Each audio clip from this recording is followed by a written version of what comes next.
নমস্কার বন্ধুরা, আশা করি তোমরা সবাই ভালো আছো। চলে এলাম আজকে আবার একটা ছোট্ট ভিডিও নিয়ে। আজকে গুরু পূর্ণিমা, তো সকল গুরুজনদের আমার অনেক অনেক প্রণাম। আর আজকেই দেখো আমি ঘরে নতুন রাধাকৃষ্ণ ঠাকুর কিনে নিয়ে এসেছি।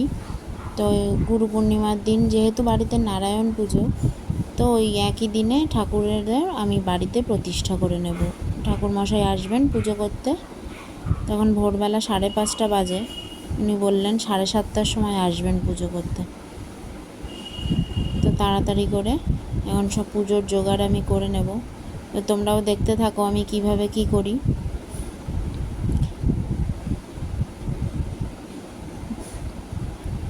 তো এই যে ঠাকুরের পুজোর জোগাড় করতে আমি বসে পড়েছি। সব কাজ সেরে, স্নান সেরে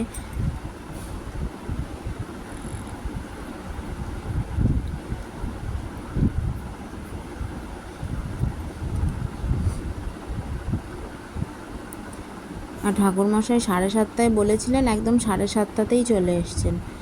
আর আমার তখনও ঠাকুরের ফল বানানো হয়নি, মানে আর সবই হয়ে গেছিলো, সিন্নি মাখা হয়ে গেছিলো, ঘট টট পাতা হয়ে গেছিলো, সবই গোছানো হয়ে গেছিলো, শুধু ফলগুলো বানাতেই বাকি ছিল। তো উনি এসে উনি মোটামুটি যেটুকু আর বাকি ছিল আমাকে একটুখানি সাহায্য করে দিলেন, যে বললেন ঠিক আছে আমি করে দিচ্ছি। তো আমি ফলগুলো বানাতে থাকলাম, আর এদিকের যা একটু জোগাড় বাকি ছিল উনি করে দিলেন।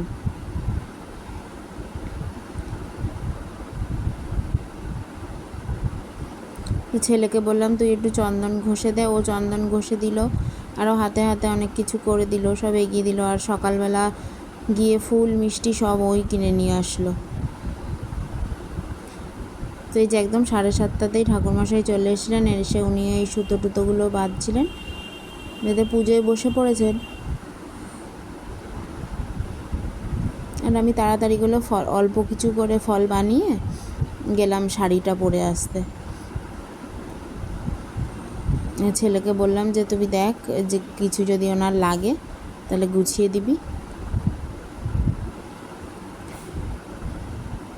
প্রত্যেক পূর্ণিমাতেই আমার বাড়িতে নারায়ণ পুজো হয়। চেষ্টা করি যদি কোনো অসুবিধা না হয় তাহলে প্রত্যেকটা পুজোই করতে। আর আজকে গুরু পূর্ণিমার তো পুজো তো করতেই হয়তো বাড়িতে, অনেকের বাড়িতেই হয়। তোমাদের কার কার বাড়িতে পুজো হয় আমাকে জানিও।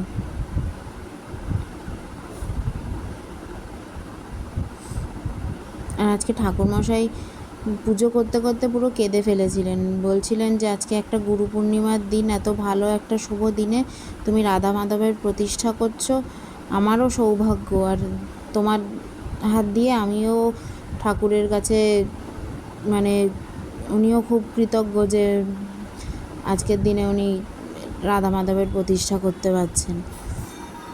আমার শুনে এত ভালো লাগছিল ওনার কথাগুলো, যে আমার হাত ধরে উনিও কিছুটা পুণ্যি লাভ করলেন, আমার জন্যই হোক আর যাই হোক। আর ওনাকে দিয়ে পুজো করিয়ে আমিও খুব পুণ্যি লাভ করলাম।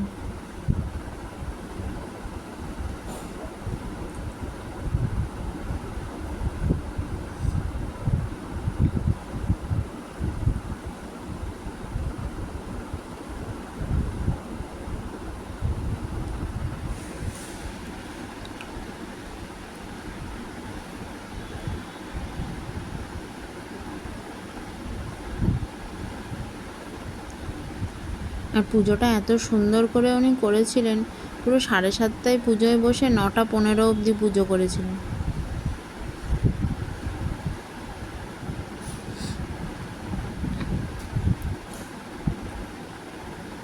নারায়ণকে স্নান করাবেন।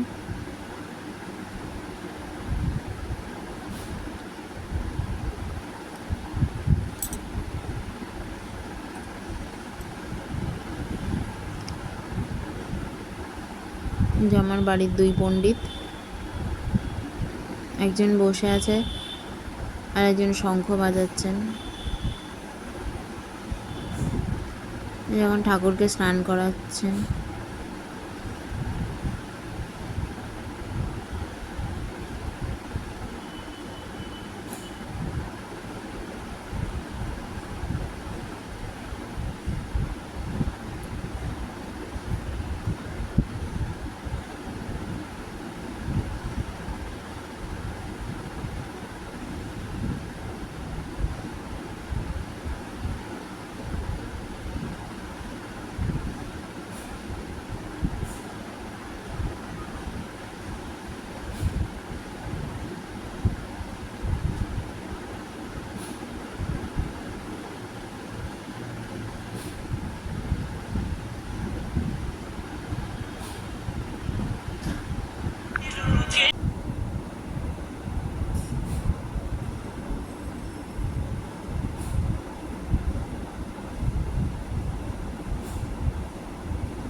তো এই যে স্নানের পরে ঠাকুরের পোশাক পরিবর্তন করে ঠাকুরকে বসিয়ে দেওয়া হয়েছে। বাকি পুজো যেটুকু বাকি আছে ওটুকু সেরে নেওয়া হবে।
এই যে পুজো হয়ে গেছে, বেশ কিছুক্ষণ দরজা বন্ধ করে রেখেছিলাম, এখন আবার এলাম ঘরে।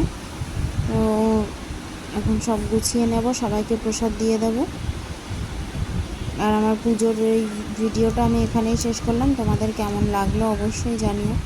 যদি ভালো লেগে থাকে তাহলে আমার চ্যানেলটিকে সাবস্ক্রাইব করে দিও, আর লাইক কমেন্টস করে আমার পাশে থেকো। সবাই ভালো থেকো, সুস্থ থেকো, টাটা।